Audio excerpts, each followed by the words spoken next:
Welcome back to Ranter. On our second weekend of reviewing the worst of horror-related battles. This week, we look into one of the most overrated, overly complex, and overall milked-out horror game franchises, Five Nights at Freddy's. When Five Nights at Freddy's was released to the world, it blew up instantly. Famous YouTubers like Markiplier and Jacksepticeye were playing it, and it took the internet by storm. It was just a simple game about working as a night guard in a pizzeria for 5 nights while not getting killed by the possessed animatronics looking for you. I thought it was a good game with its strategic assets and such, but the creator Scott Cawthon decided to put some lore behind it. With telling a plot point known as the Bite at 87 and the missing children incident, people tried to pinpoint every detail they can to try to piece the story together. But with every release of the later games, which we thought were the final installments, a couple books, and with the word of an upcoming movie, I just started to lose interest with how the creator tries to expand the lore without just giving us the final pieces and give the whole story. So I thought I'd review something that involves someone most known behind the lore, William Afton, also known as the Purple Guy. This guy was a major character in the series, with him being a co-owner of the pizzerias, the one behind the missing children, and eventually turning into Springtrap. I actually found this character pretty well developed. So what character could we use to go against a person like Purple Guy? How about a creepypasta character that's just as unoriginal as any other creepypasta character? Going up against the Purple Guy is Jeff the Killer, probably the second most throughout the creepypasta universe, just behind Slenderman. Just your average becomes a psycho killer due to tragic history following a terrifying transformation horror story. It's honestly nothing special. So we're gonna see these two go head to head in a rap battle made by JMB. And before you people dislike or comment trying to defend this battle, I actually got permission from the creator to do this. See here. We good? Okay, good. Let's look at JMB's Jeff the Killer versus the Purple Guy. Build suspense up, building suspense up, build suspense up, building suspense up, build suspense up, building suspense up, build suspense up, building suspense up. Rap battle. Wow, that is flashy. Might want to put an epilepsy warning on that. Jeff the Killer. As you can see, Jeff's body actor is played by Diehards, and I will say the costume isn't bad. The makeup is very impressive, though I will say I prefer more of a white hoodie for a white long sleeve shirt. Or maybe the hair be a bit more frizzled up. But besides that, 7 out of 10. Versus Purple Guy. I can't get behind that. If I had to picture who William Afton was, I would see him as like the G-Man from Half-Life. Someone in their mid-30s has a face where it looks like he hasn't slept for days. Someone who would seem suspicious enough that you wouldn't want to go near him. But here, I guess I still wouldn't go near him, but not because he looked creepy, because he doesn't. He would seem awkward at best. Oh hi there PG, nice to meet you. You ever get that feeling when you're just watching these kinds of battles, where at first it seems promising, but at the very first line it shifts you into a state that makes you question, what? I mean, out of the opening lines I would hear, that's the best you could come up with. Is this really something you would hear someone like Jeff the Killer would say? Calling someone by their initials and then making puns that are on par with Mr. Freeze's ice puns? I mean, calling him PG would have worked. You could have said that Purple Guy was rated PG while Jeff the Killer was rated R. I mean, the gift was boxed in, you just never bothered to wrap it up and put a little bow on it. Got a few secrets you're in for a treat to. Okay, I think creepypastas are cliched enough, but did we really have to throw in the overused phrase, you're in for a treat? No one's afraid of a guy wearing purple, that's hate. Hello? Once I finish off this numbskull, you won't know where his brain is. Well, yeah, that'd be hard to do since you took his brain out. Follow-up statement, he'd also be dead. I'll slice you and dice you and tear it from your skull. Kind of felt that this was an unnecessary add-on from the last line. The pain won't be so much you won't fast spirit at all. Jeff's quite the punny guy, isn't he?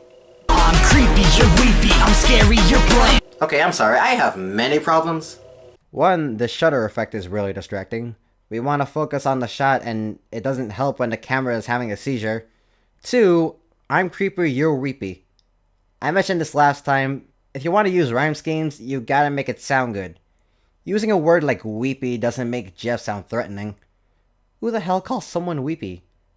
With these kinds of rhyme schemes, you're better off using Spooky, scary skeletons and shivers down your spine. 3. There's this one shot where Purple Guy is curled into a fetal position. Like, what's the point? Was the diss really that hurtful enough to curl into a ball of depression? And finally, you got Jeff the Killer calling someone bland. Seriously, how the hell is Jeff the Killer unique? Gotta take care of you and your whole damn band. This line assumes that Afton is part of the Fazbear Band. What, you didn't know? He had that one-hit wonder with them called I'll Kill Your Kids. You need to calm down, Jeff, that's the truth. Now get out of this place before I stuff you in a bear suit. Yeah, I think Mancha put it best. Boy. You couldn't stay around for one night, I will stuff you in a bear suit. Where would you get useless body and stuff it in a real suit? You'll be next to get crushed in a bear suit. Boy. I've killed before and I'll do it again, that's right. That's right. You can't stop me from killing another fucker. This has been my last work and I'm not gonna stop. I'll tell you what. Get her done. You might be new to me, but you're still not my friend tonight. Oh, I'm hurt. I don't qualify for Purple Guy's friend list. My name might be unknown, but my story's legendary. Except for the story The Silver Rise where my name is actually revealed. Oops. I'm a cold-blooded killer, you're a fairy tale, hear me? Oh yeah, everyone knows the classic magical children's story of Jeff the Killer. It was like #1 bestseller. Here the air grin is no match for my sanity. You're comparing Jeff's insanity with Purple Guy's sanity. It's not even a comparison to begin with. Little to none left, say goodbye to your vanity. To his quality about being egotistical? I mean, I hate it when people are all about being narcissistic, but... Okay, honestly, I'm just trying to get what this line means, but honestly, I shouldn't even try anymore. Oh, isn't that... Okay, comparing the sizes of Jeff and that manhole cover, it makes Jeff look puny. Unless it's like a Mario Warp Zone, perhaps he could have used a mushroom if you get me. Oh, isn't that cute? Think you can spit bars? Coming from the guy with the lines knife to meet you, and I'm creepy, you're weepy. Isn't that funny? Well, I can go farther, son. Let's hope so, because so far, you guys are not impressing me. My blade is sharp and nice and ready to cut your liver out. And once I do that, you'll only be able to cry and pout. What the fuck is going on here? What's the point of Afton in the fetal position? It's shots like this, which is why some of us storyboard things out. Jeff is my name, and killing's my game. I would say something about the line sharing a Sonic the Hedgehog catchphrase, but I'm more distracted on the back and forth shots between Jeff and Purple Guy. Is this really supposed to look impressive? It doesn't help when it's also got a bit of the shaking and Purple Guy's flickering. Jeff is my name, and killing's my game. You might be kinda crazy. Okay, I'm just gonna stop the line right here. I want y'all to guess what the next rhyme will be. Got it? Let's see if you're right. Jeff is my name, and killing's my game. You might be kinda crazy, but I'm seriously insane. Oh my god! You can't stop me, Jake can't either. I might have to leave you ready. See you tomorrow, 6 a.m. Time to leave this night at Freddy's. Wait, so you don't kill him because it's 6 a.m. and his shit is done? Purple Guy is not even the one who's the night guard in the games. But that shouldn't even matter because you're not even one of the animatronics, you're a fucking killer. Seriously, it's literally in your name. Do you, like, have a schedule for killing people? Is psychopath like a job now? You have a victim here. Who lets someone get away when they're literally right in fucking front of you? What the fuck is up with these stupid ass lines?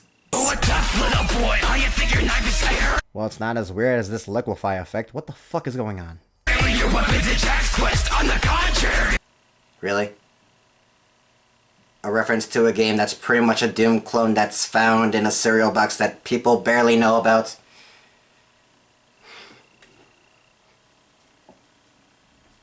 See, there's this little thing we do when doing rap battles.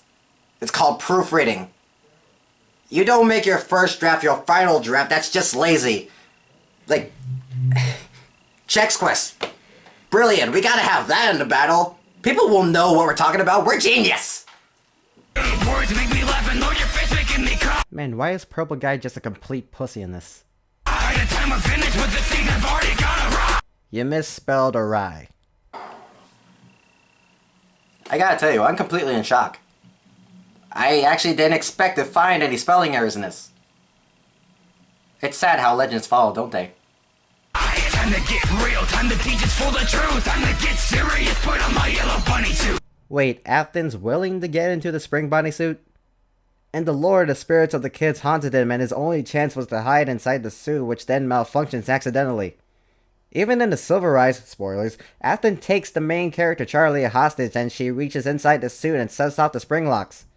He didn't become Springtrap and get pierced by mechanics and on voluntarily. Sure, he used the suit as a disguise to lure children, but that wasn't Springtrap. It was just a man in a suit. Why do you think he calls himself Springtrap? The spring locks set off and trapped him in the suit for eternity. To match the character, you have to match their actions, what they do and what they wouldn't do. If you have Jeff intimidate him and make him retreat into the suit, then have Springtrap rap, then that would make sense. To rap and act like the character, you have to know what he's like. You can't just act how you usually would and just slap on the character's name on it. That's what makes us believe you're someone else. God, I gotta hurry and finish this. Like, this is just awful. I've just been rambling on this entire video. I feed off your misery, I'm a mad dog, you see that? You're safe now, why don't you say hello to Springtrap? Which we will not show you me getting into, making you think we're actually two different people. Hell, even the voice is different. Justin plays Afton while Hyper Jacob voices Springtrap. Waking me, shaking me, breaking the bundle, linking me. God, out of all the Springtrap models, you had to use this hideous one. I mean, I saw a lot of different Springtrap models in SFM animations. This one was probably my least favorite. I don't know who you are, what you do, but you've been taking me. I just found out while writing this, and taken is not a real word, goddammit. And if Springtrap doesn't know him, but apparently Afton does a bit, then how does this work? You look like the Joker as a juggalo, you hearing me? So Jeff looks like a clown that's dressed as a clown. Clever. You look pretty calm, but you will learn to freaking fear me. So half of Springtrap's editing is animation, while the other half is clips and GIFs. It's pretty inconsistent. Dang the place, and so will you once this rap is done. I don't care if you're a legend because I've already won. Whoa, Jeff's going crazy. Those filler lines were just too much. And Springtrap, Freddy, even Nago are fully functional. Wait, why'd you include yourself and not call yourself in first person? Did the writer forget that this is Springtrap rapping and not Afton? Hell, even if it was Afton, it still wouldn't make sense, it's still him. Fine now, but soon your face will be a bloody hole. I'll just assume that we're ending on a period joke and we can move on. So a quick little thing I just noticed while editing this, I found out that this last line was really rushed in the beginning, just listen here. Fine now, fine now, fine now. That is all, I now take you back to your regularly scheduled Rap Ranter episode. So that was Jeff the Killer versus Purple Guy. I kind of feel like this had the same situation that Gridline had, where its quality is a bit few steps behind. The costumes were okay, the rapping and vocal quality is good. It's just that the writing and editing is pretty lackluster. Doesn't really hold up on its own. So that was our second battle review for October. Tune in next week where we take a look into the terrifying, dark world of Equestria. Wait, what?